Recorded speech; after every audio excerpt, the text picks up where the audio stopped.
So good morning to all. So in the previous classes, we have discussed about Amazon Web Services. So different type of compute services, storage services, and communication services. Okay. So now we will discuss about Google App Engine. So what type of service your Google App Engine is going to provide. So next we are going to discuss about. So in this particular module, we are discussing what are the different companies are using which are the different services what they are providing. Okay. So if we talk about the Google App Engine, so if we take Google App Engine is nothing but a PaaS implementation. So what it is going to provide? So basically, it is going to provide you the developing and hosting the scalable web applications. So PaaS implementation, what it is going to provide is it provides hosting of web applications. Okay, so provide services for developing and hosting of the web applications. Services for developing and hosting web applications. Okay, so that it is going to provide. So hosting web applications. So whatever the web you are going to host, that is essentially a distributed that will be running in a distributed environment. Okay, so that will be running in a scalable and distributed environment, and it is also going to make use of the Google distributed infrastructure. Okay, so when it is providing the platform as a service, but what it is going to make use of, it is going to make use of its own public cloud. So it is going to make use of on its public cloud. So that means private cloud. Okay, sorry. So it is going to make use of its own private cloud. So what it is going to leverage? So that is going to make use of its own infrastructure. Okay, so it has been own infrastructure that it is not going to, even the infrastructure is not going to be rented out. So that will be leveraged by its own infrastructure to scale out some of the applications. Okay, so now here, so what are the different core concepts which are going to have when it is running, when you're scaling out applications which is facing a large number of requests from more number of people? Because when I'm going to give the service for deploying and hosting the websites, so more number of people will be, more number of number of requests will be coming from the computer, coming from the user. Okay, so when more number of services coming, requests from coming from the user, what you are going to allocate? So you have to allocate more amount of computing resources. You have to allocate the more amount of computing resources to those particular users. So what I need to do at that time, so I have to have the proper load balancing at that time. So now whatever the runtime environment you are going to create, so that has to be completed by a collection of services. So who has to develop that one? So that will be basically developed and designed by the developers to scale an app engine. Okay, so that will be developer who is going to be taken care to scale your app engine. Okay, so now in this particular Google App Engine, they are going to make use of some of the applications using Java, Python, and Go. So they are going to make use of where we are going to in this particular topic. So after having this one, we are going to discuss about the different architectural and core concepts of your Google App Engine and how the application lifecycle is going to take place and how the cost model is will be deployed. Okay, how the cost will be leveraged on your services which the cloud is Google is going to provide, and what are the different observations we are going to make. Okay, so when you're accessing your service, what we are going to have? So we are going to have to bill for the application and the consumption of the services which you have been utilizing. That has to meter it, right? So it is similar to your electric meter or water meter. So even whatever the applications you are going to use, so that will be metered in terms of consumption of that particular service for a certain duration of time. So now when it comes to the, so these are the different concepts. When it comes to the architecture and core concepts of your Google App Engine, so this is what the architecture and core concepts which you're going to have. So we are told that the App Engine is nothing but what? It is nothing but a platform as a service. For what purpose it is going to be used? So it is going to be basically used to develop the scalable applications. So how we are going to access that one? You are going to access through the web. Okay. So this is going to be typically shown in this particular figure. Okay, so it is going to be have the web app which you are going to have, which will be running in a sandbox random environment. So you are going to have, it is going to be accessed through the web applications. So you can see that different number of web applications are there. That means, but what? So it's going to be used by different users. Okay, user one to use this from this one. So user two is going to use from this particular web app. User three is going to use from this particular web app. So now, so when it is hosting the web applications, so the primary function is what? The primary function of this particular service is to serve the user's request efficiently. So user is going to uh, is going to place the request. So when he is placing the request, I have to serve that particular request. Okay. So to do so, what you are going to have, the app engines which you are going to have, that will take the advantage of many servers available. So you're going to have the n number of servers. So that will be those servers help that particular Google is going to take this one. This is nothing but what? So if you take the data center, okay, so if you take the data center of the Google, so it may have a number of servers. Okay, so a number of servers will be distributed all across the globe. Okay, so it is not be in a single place. So the servers may be deployed all across the globe. So with the help of these particular servers which are going to have, so this will be available where? So this will be available in your Google data center. Okay, this will be available, is made available in your Google data center. So from this one, for this particular data centers, so when you are requesting the service, okay, so the app engine locates that particular server. So because in the same data center or the same server, the same application should not be residing. Okay, so that you have to keep in your mind. So it is nothing but what? In server one, one X application may be residing in US, and server 2 it is maybe having some Y application, it will be in India, and you are going to have Z application which will be made there in Australia. But it is not mandatory that it has to be located in a single place. Okay, so when you are, when the HTTP is making the request, what it has to do? So when you are making the request that I want to access the data, I want to access the service from the particular this particular server. So now what the app engine has to do? First, the app engine has to locate that particular server. Okay, first the app engine has to locate that particular server hosting the application, and it has to process that particular request. Okay, so and after processing that particular request, okay, so what it has to do? So it has to evaluate their load. So what, how much load it can take, and how much additional resources I want to incur into that particular application to run. So that additional resources from where I have to take. So where to where the redirects has to be done to request to an existing server. So when I'm going to have the server, for example, so if I'm deploying the cloud in India, so I am going to request first to the server. First, it is going to place the request in the Indian server. So if that particular web app is not there in Indian server, next it has to redirect that particular request to the server to where that particular application is residing. That has to be taken care by your web app engine. Okay, so there are some set of some design applications will be there.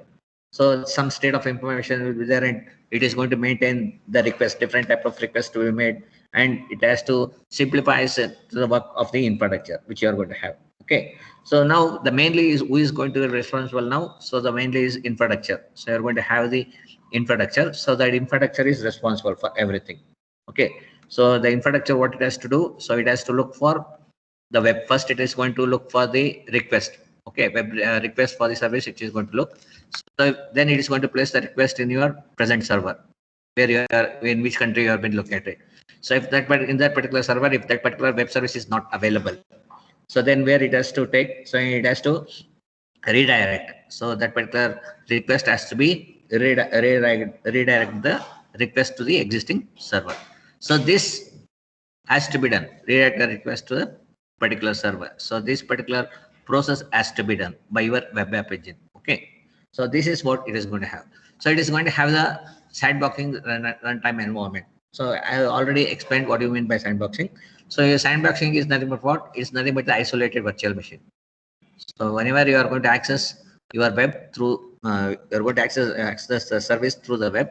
So you're going to make use of the virtual machine. So now, so you are going to make use of the isolated virtual machine, so which is potentially unsafe. So this is basically potentially unsafe software code which can execute in the which can execute with affecting the network resources. So if you are executing the application from this particular sandboxing environment, so that in turn will affect the network resources and local applications. So normally this type of sandboxing environment will be used by cyber security researchers. Okay, so this will be used by your cyber security researchers, what they are going to tell. So normally, so other people who are going to have to be used in this particular type is your hackers. So even the hackers can use that particular resources from there. Hackers can use that particular sandboxing environment. So now, so why we are hackers are going to, our cyber security are, people are going to use this particular sandboxing environment. So they are going to make use of this particular sandboxing environment to run the suspicious code. So they are going to make use of this particular environment to place the suspicious code, meaning suspicious code from unknown attachment, so that they can hack that particular system. So this is where you are going to make use of. So you are going to have the local machine. On top of your local machine, you are going to have the Python software development toolkit. So next, you are going to, on top of this one, you are going to write the virtual machine. That is your sandbox runtime environment. So when it takes the runtime environment, so on top of your runtime environment, you are going to have the Google App Engine infrastructure. Okay. On top of your Google App Engine, so from the architecture, we can say that, so the bottom of the stack is your development at one side. At the runtime, it is another type. Okay. So at the development, you're going to have on top of here, you're going to have the local machine. So local machine is the place where you are using the location. So location from where that particular request has to be made. So next, on top of that one, you're going to have the software development toolkit. So that particular software development toolkit will be built using your Python software development toolkit. Okay. So on top of that one, you're going to have the n number of virtual machine. Okay. So that will be sandboxed. Okay. So your sandbox is nothing but the virtual machine which is isolated from one another. So that means all these virtual machines will be different. So like virtual machine 1, virtual machine 2, virtual machine 3, virtual machine 4, virtual machine 5. So it will be like that.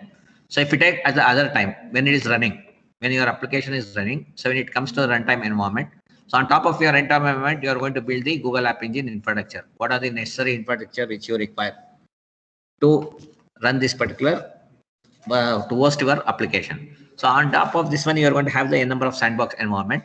So in the top of your sandbox environment, virtual machine which you are created. So your web app will be running in different servers. Okay, so that it will be running in server 1, it may be running in server 2, it may be running in server 3.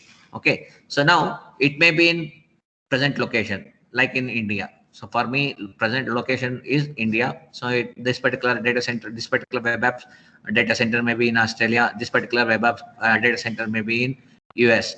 So now when I place the request for any of the service to access, first it will look into this particular server. That is, it is local to me. Now, if that particular web service is not there in this particular server, so what it is going to do? So this particular server has to redirect. So it has to redirect in such a way that it has to look for in which data center that particular app is located. So by looking into that particular data center, it is going to redirect it, and it is going to do that particular operation. So these are some of the operations it is going to do. So that is your data store. It is going to do the URL fetch and image manipulation. It is going to do and task queue and cron jobs. So first you are going to have the jobs to be scheduled. So after having that particular job is scheduled, task queue will be there. So image manipulation has to be done when it is redirecting. Okay. So next you have to fetch the URL to where the request has to be made, and where that particular data is stored, it is going to fetch from that particular data store. So this is how your normal Google App Engine is going to work. So if you take about the architecture and core concept of your Google App Engine, so basically the platform is logically divided into 4 major components. Okay, so what are these 4 main components? One is your infrastructure, second is your runtime environment, fourth one is your underlying storage, third one is your underlying storage, fourth one is your set of scalable services which you are going to have. Okay, so these are some of the how your architecture and core concepts of your Google App Engine is been divided. So it is divided into 4. One is your infrastructure, second is runtime environment, third is underlying storage, and set of scalable services. So we discussed about the infrastructure previously. So the same thing. So App Engine in this particular infrastructure, what it is going to provide? So it is going to basically provide you the web applications. So where it is going to host the web application in infrastructure. So let us see one by one how this particular infrastructure is going to be taken care of. So if you take the App Engine's infrastructure, okay, so it takes advantage of many services available with Google data centers, as I told you previously. So whatever the infrastructure you are going to have of your app engine. So that will take the advantage of making use of several servers. So those servers will be available within Google data centers. So within Google's data centers is nothing but what? It cannot be in one single place. It can be located all across the globe. So this particular Google center which is going to have, it can be located all across the globe. Okay. So whenever the HTTP request is made, so because when you want to have the web service to be accessed, you have to place the request, right? So when you place the request, your app engine, what it has to do, it has to locate the server. First, it has to locate the server hosting the application that process the request. Okay, so it has to host that particular application and it has to process that particular request, and it has to evaluate their loads.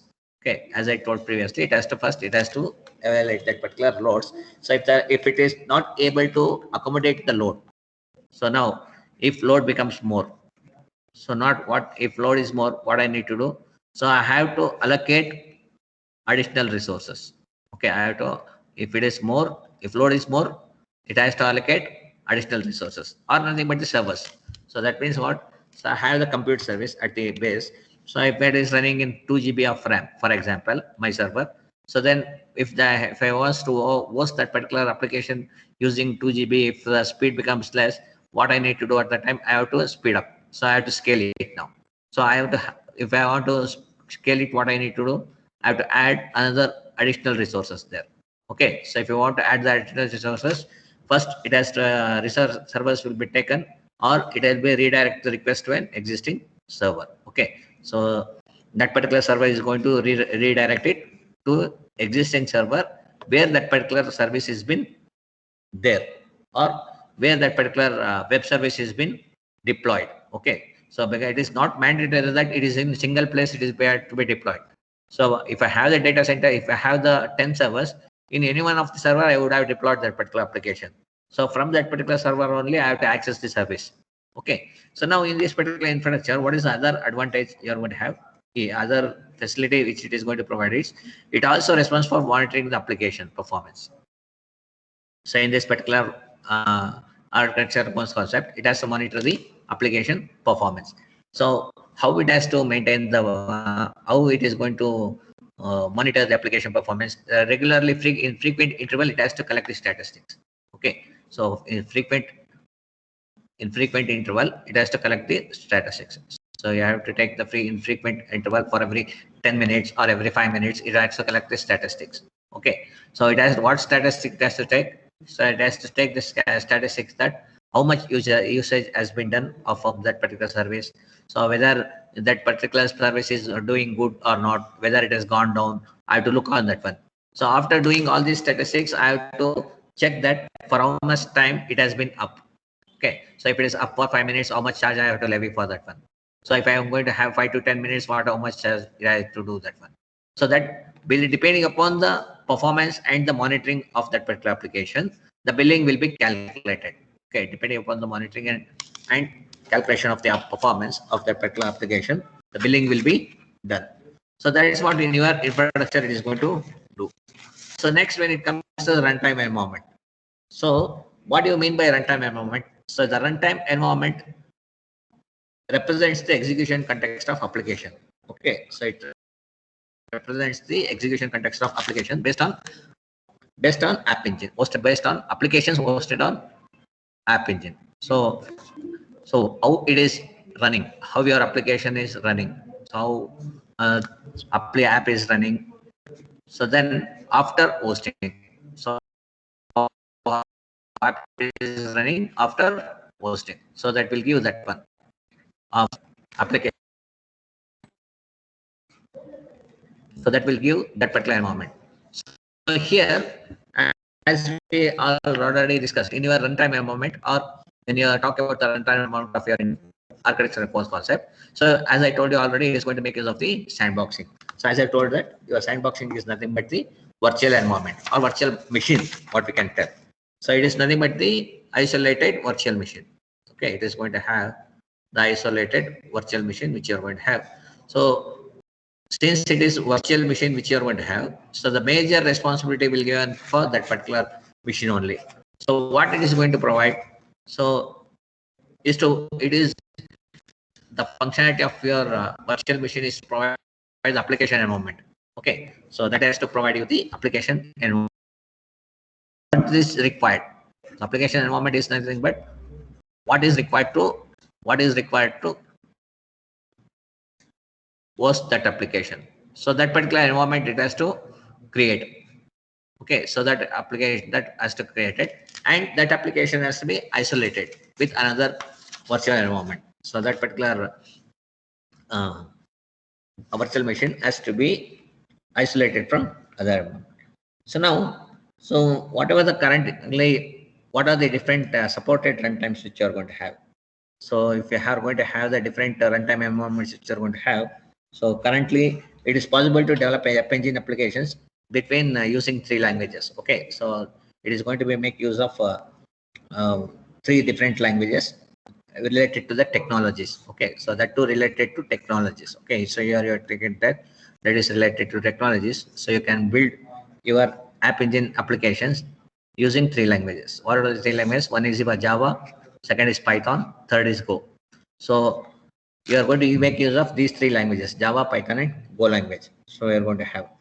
So now, if you take the app engine, so app engine currently supports your Java 6, as the name indicates. So it's going to support Java 6 and Java server pages. Okay, so in your JSP, if you want to have, so it is going to be the product of your Apache JSP, Java server pages, and the applications which interacts with environment. Okay, so and it requires and it supports the applications interacting with the environment using the Java servlet standard. So when you are going to have the Java servlet return, it is going to place the request to access, place request to access the web, place request to access the web. It is going to have. Okay, access the web. So here, what will happen? So what the developers which you are going to have. So here the developers will create the application using the App Engine Java SDK. So you're going to have the Java development software development toolkit. So using the Java software development toolkit, your developers will create the application.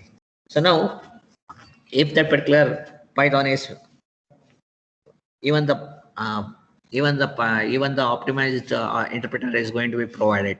So Python normally, if you take the Python, so Python is normally provided by an optimized Python 2.5.2 interpreter. So now, so since your Java runtime environment, so if you take the Java as with Java, the runtime environment, so it is going to be supported by your Python standard library. Okay, so here also the some of the modules which you are going to have, so that will be implemented with the help of the given abstraction layer. So you're going to have the abstraction, right? So you are going to write your class, or you are going to make use of the libraries.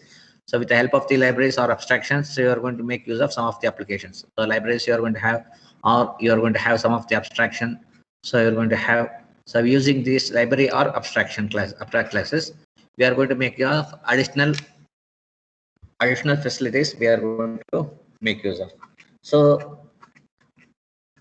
by using these abstract class and libraries, what you are going to have, so by using this one, so it's going to provide you the security for your app engine. So almost whatever the harmful operations you are going to have, that will be removed by using this particular these particular facilities. Okay, so in addition to that one, so if you go for Go programming languages, so if you're talking with a Go programming environment, so here the SDK includes what? This in your SDK, that particular software development toolkit of your Go programming language. So that includes compilers and standard libraries for applications in Go.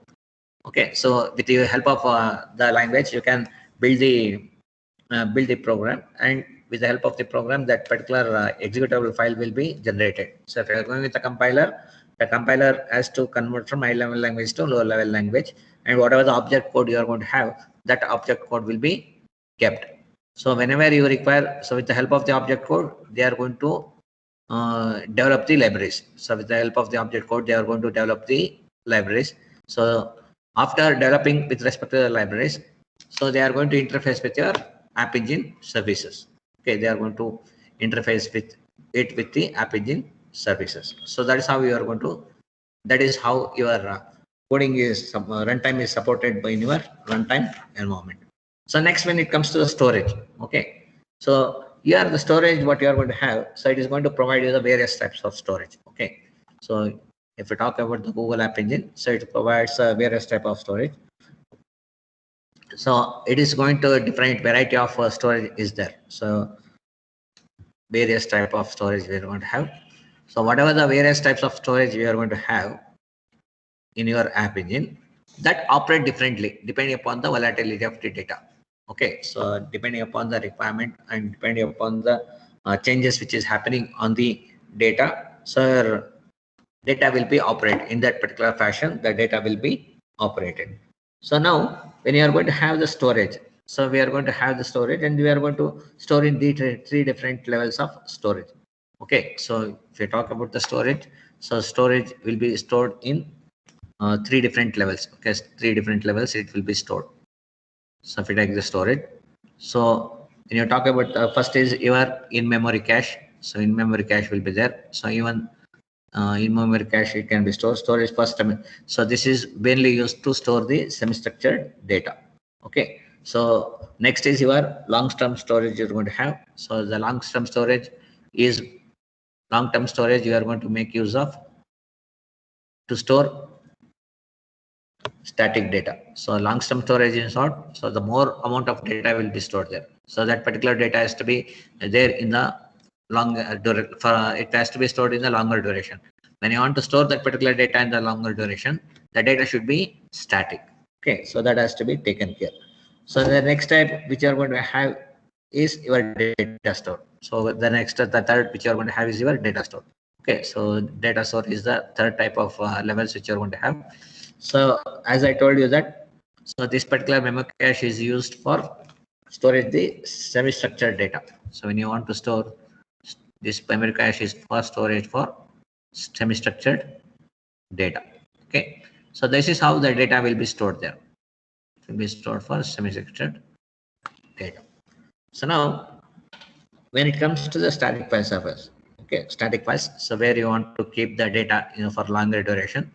So if you take out the, so if you take the web applications, okay, so if you take the web applications, what will happen? So because App Engine is going to host the web application only. So whatever we are going to discuss is with respect to the web application itself here. Okay. So basically, if we talk about the web applications, basically the web applications will be composed of both dynamic and static data. Okay. So the data which will be keep changing, so that is coming as dynamic data, and the data which are static that won't be changed. Okay. So so now your dynamic data when you are going to have, so dynamic data you are going to have when you are going to have the logic of the application and the interaction with the user.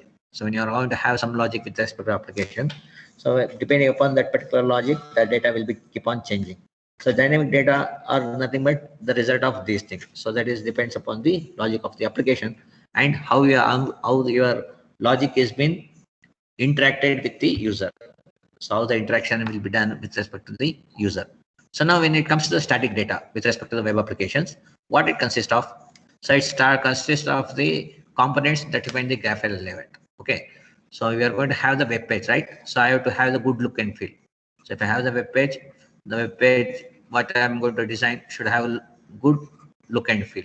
So when you want to have a good look and feel, I should have some images on my images has to be placed on my web page, and some animations has to be put on my web page. And so to have some good look and feel of that particular web page, we have to have some graphical layout, right? So we have to have some graphical layout to be there.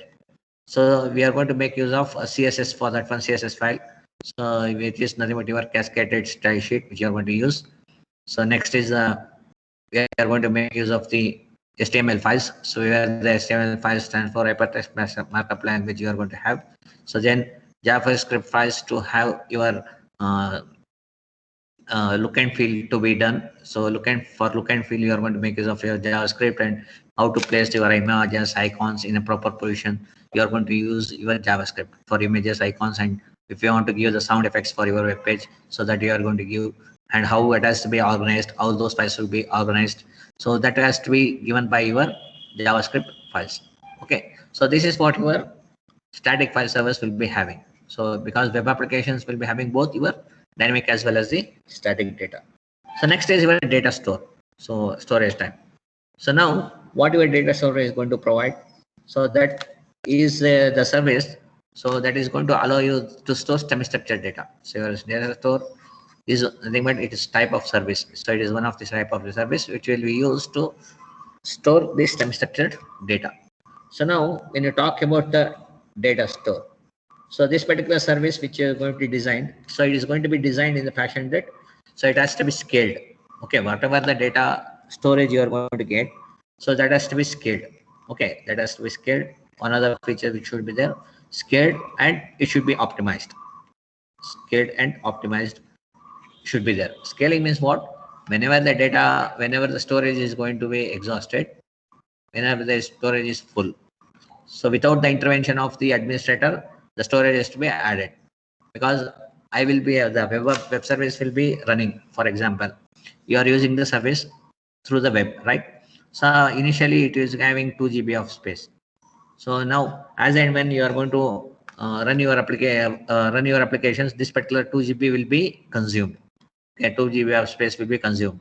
But now, if it is not a scalable one, what will happen after 2 GB of time? Your web applications will not run. The application will not run after the consumption of this particular space. Now, what I need to do at that time, I have to increase the space there to 4 GB without the intervention of what? Without the intervention of the administrator.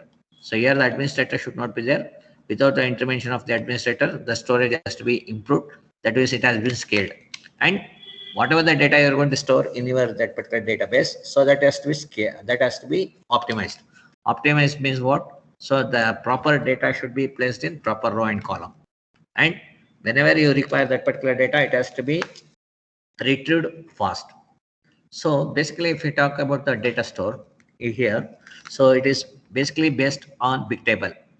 Okay, so Bigtable on it is a redundant, so redundant, distributed, and semi-structured. Okay, so whatever the data you are going to keep in plus is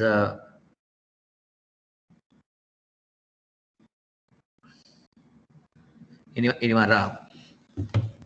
Google App Engine, so that will be redundant and it will be distributed and it should be semi-structured. So now when you are going to have redundant information, so that is not um, useful in the future course of life, so then those type of data has to be removed. So as I told you that, so whatever the data you are going to have in this particular type of data store, it should be in structured form. So that means what? It has to be organized data in the form of tables. When it is organized in the form of tables means what? So that particular data will be structured. So even if it is a not unstructured, so that particular data should be stored in table form. So that is in rows and column form. That will be stored in rows and columns form. So that is the form in rows and columns form. So that's what it's going to have. So this particular data store is going to provide you the high level of abstraction. So there are some number of abstractions will be there in your data store. So that particular big data store is going to give the high level of abstraction by giving the developers their data in terms of entity and properties, as your people are already in your database management system. So whenever you are going to have the uh, usage of the database, so you're going to have some properties of that particular data, and what is that is called as entity, which you're going to refer, and it is going to have some property. So and then those services which is going to be used in your big data table, and it will be uh, given as and when the service is been accessed. Okay, so that is how it is going to provide you. So the next last type of service which you're going to provide is your application services. Okay, so here when you are going to have the hosting the application, so application hosted on App Engine, so this is going to be make use, this is going to be take the most from the services made available through the runtime environment. So you're going to simplify most of the common operations that are performed in web applications. Okay, so it is going to, what it is going to take, so it is going to take the most of the services available. So it is going to take most of the services, available during runtime. Okay, services available during runtime. Service available during runtime. So now if you take about your what are the different services which are available, it will simplify the common operations. Okay, these services which you're going to have available. So these services will be simplified, and most of the simplify the common operations that are performed in your web applications. Like which are the common operations which are going to take when you are performing your web application. So that is you are accessing to data. Then you have to do the account management. We have to integration of external resources, the external resources which you are going to have, so which we are using, that have to be integrated with my web. And if I want to make the communication with the outside world, I have to have the operation of doing the messaging and communication.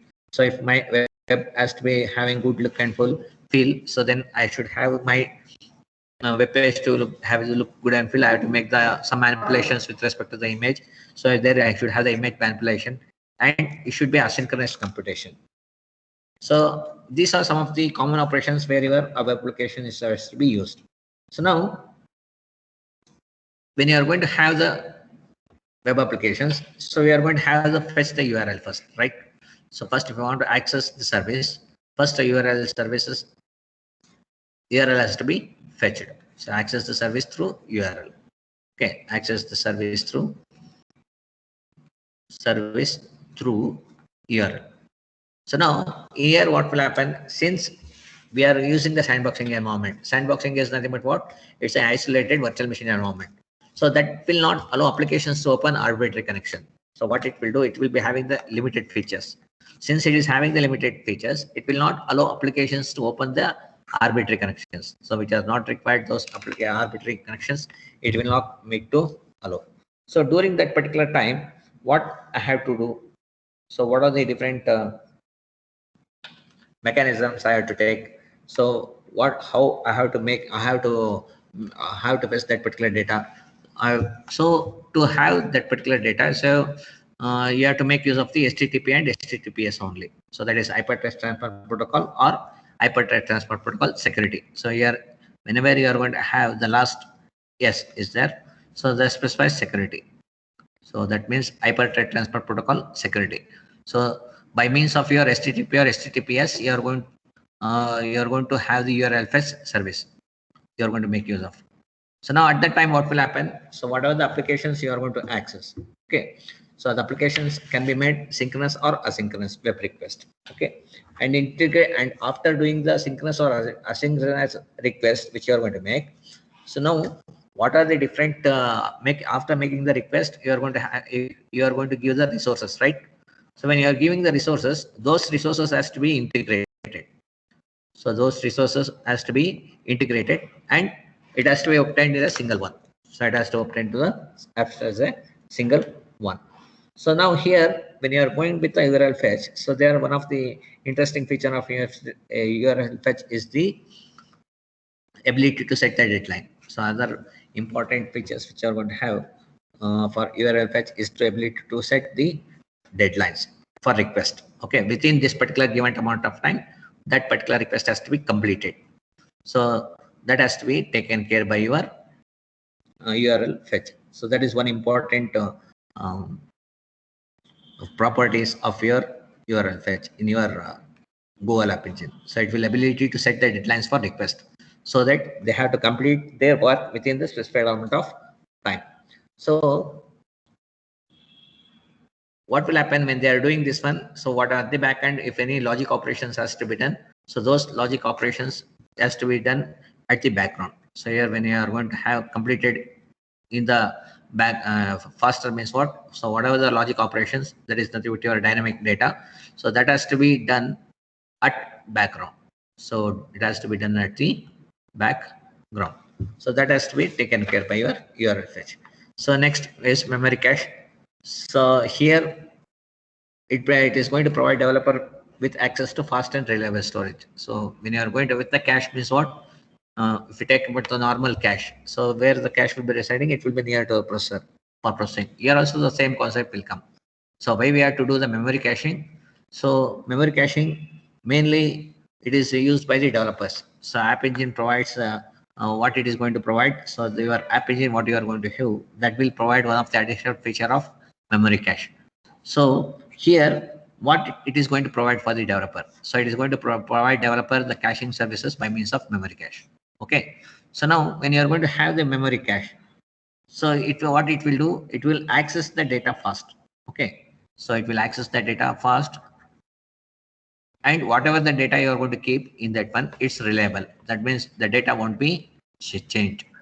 Okay, so that won't be changed here. So that will be kept in your data store. Okay, so this data will be stored in your data store.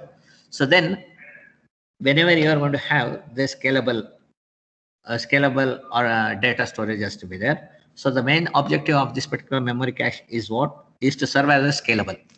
So the main objective is it has to serve as the scalable. So this is if we take the main objective, so it should be scalable. Okay, it should be scalable, and it has to be storing the data for long term.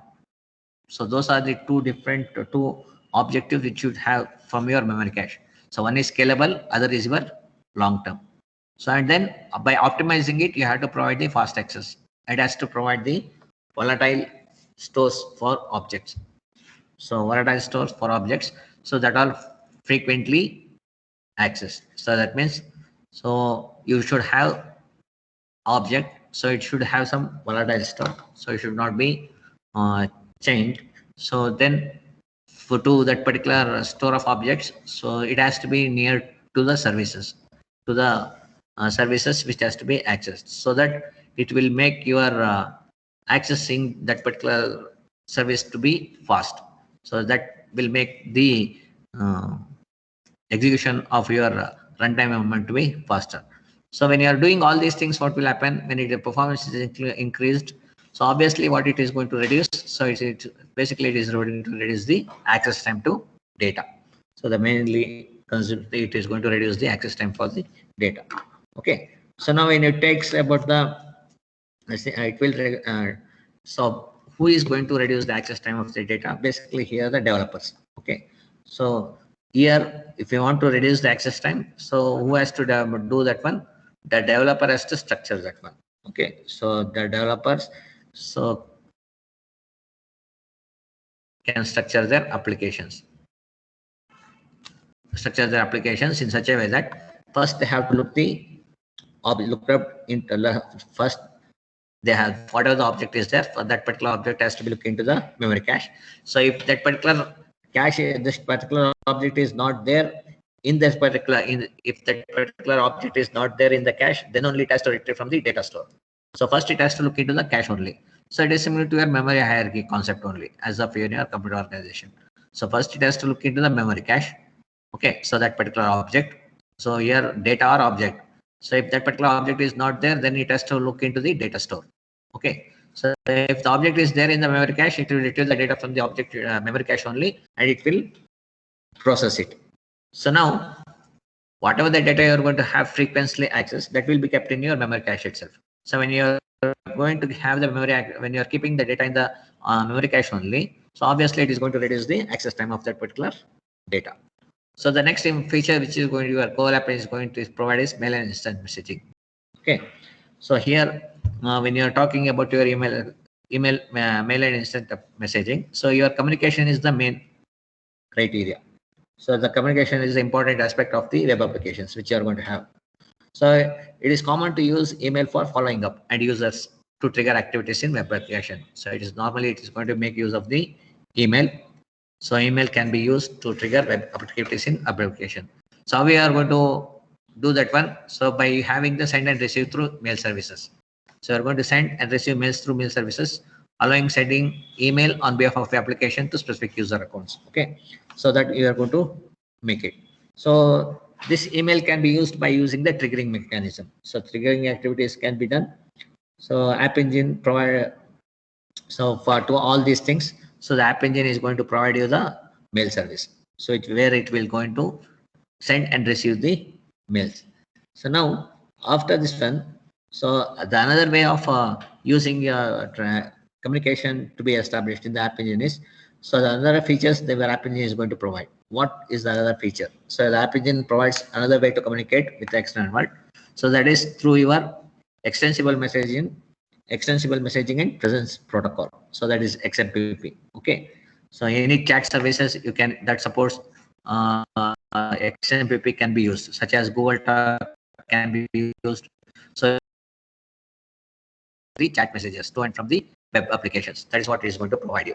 So the next one is your account management. So when you are going to have, so when your web applications, when you are using the web applications, they are often keep various data. Okay, so why we want to keep the various data?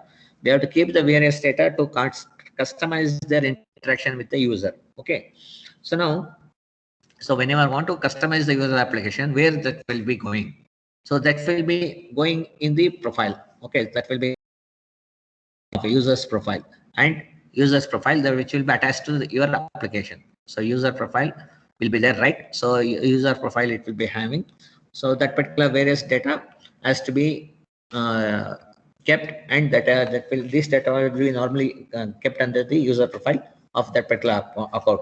So when you are going to have that particular data in user profile, what it is going to simplify? So basically, it is going to simplify your account management. So by using allowing developers to leverage the Google account management. So it is going to make use of the Google account management by means of Google accounts. So you're going to have the Google account, right? So in the Google account, all your profiles will be there. So now if you are leveraging any information from there, so how we can be managed with the help of the user profile. So you'll be in the have a profile. In that profile, you're going to have your photo or your phone number will be there. Your address will be used that one. Okay. So this integration of this particular is the form of key value pairs. So these settings will be form of key value pairs attach them to a Google account. And if you are going to have the Google account, by having that particular key, you can quickly retrieve them once the user authenticates. Okay. So using Google accounts, web applications can conveniently store profile settings with the help of how it is going to store the profile settings. The profile settings will be forwarded in the form of key value pairs. So these key value pairs, what you are going to have, that will be attached to the given account. And using this particular account, it is going to retrieve the it is going to retrieve the data of that particular user, and it is going to authenticate that particular user. Okay, so that is how it is going to happen in your current application services. Okay, so when it comes to the compute services, so we'll stop here now. Start right on 45. So up to here. So anybody having any doubt, you can ask.